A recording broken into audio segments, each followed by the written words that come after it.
Now, if you're one of those producers who really wants to push for higher level productivity gains, genetic improvement will play a big part, just as it has in getting the industry where it is today. Tim Dawson has been looking at the tools producers can use.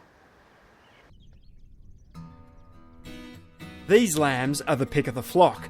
By the time they're 6 months old, they'll all have tipped the scales at 46 kilos live weight. And they're living proof that it's possible for producers to increase carcass weights and marking rates to meet the growing world demand for lamb. For Rod Peart, the key has been genetics, enabling him to get them all to their target slaughter weights in spring before harvest. By buying sires that produce this better growth, better marshalling, selecting your fat, what to coincide with what carcass you're targeting, or carcass weight you're targeting, and one of the most important things is your birth weight. Keep your birth weight down. And it also allows Rod, who prefers over-the-hook sales, to secure a forward percentage at known prices months in advance. So how did he do it? Rod's ram selection strategy is a very simple strategy. What he likes to do is maintain birth weights below 0.3 in breeding value and his post-weaning weights in the top 5% of rams nationally. Rod started down the genetics path in 2003. Now, when he goes sire shopping, he knows exactly what he's looking for. He uses Lamb Plan's Australian sheep breeding values as an essential tool in his decision-making.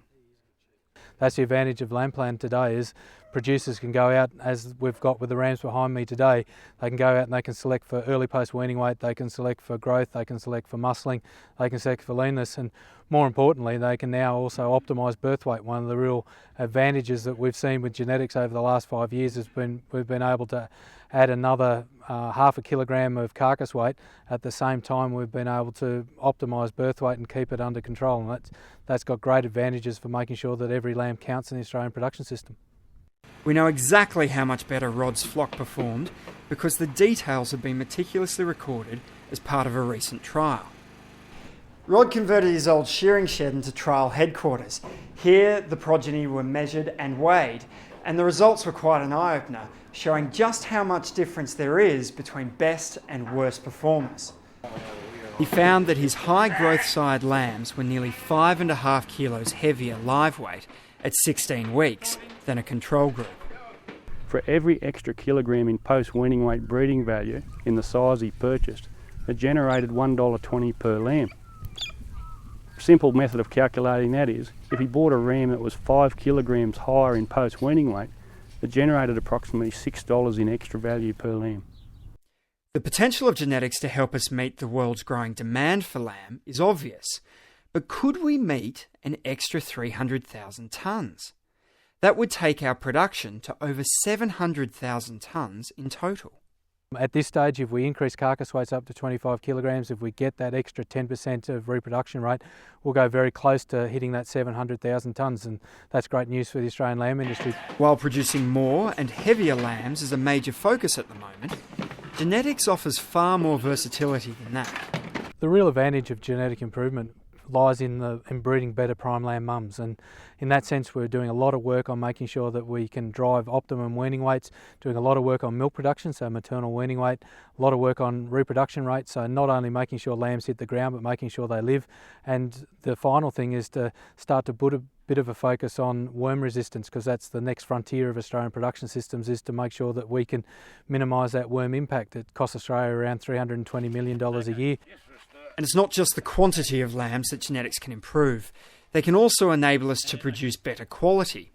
In the trial at Manoora, they successfully bred leaner and heavier muscled lambs. When Rod's lambs were processed, we also analysed the boning data that was achieved. What we quickly found was the high eye muscle depth sires, or the progeny that were processed that sired by the high eye muscle depth rams, we generated 1% extra in lean meat yield simply by selecting the top 10% for eye muscle. That 1% lean meat yield, which was benefit to the processor, returned him in terms of saleable meat an extra 2%. Genetics can also help lamb meat consumer demands. that's the future of the Australian production system, is making sure that every kilogram of lamb that we produce actually eats like butter. And in that sense, we're doing a lot of work on making sure that we've got the right intramuscular fat, that's the fat inside the muscle that contains the flavour. We've got the right shear force, so the physical pressure required to bite through the piece of meat. And finally, we're doing a lot of work on the nutrient side of lamb, so a lot of work on iron and zinc and omega-3s, and lamb's been shown to be a good source of omega-3s, and if we can improve that, it offers opportunities for us, particularly domestically, to ensure that lamb is at the forefront of Australians' consumption patterns.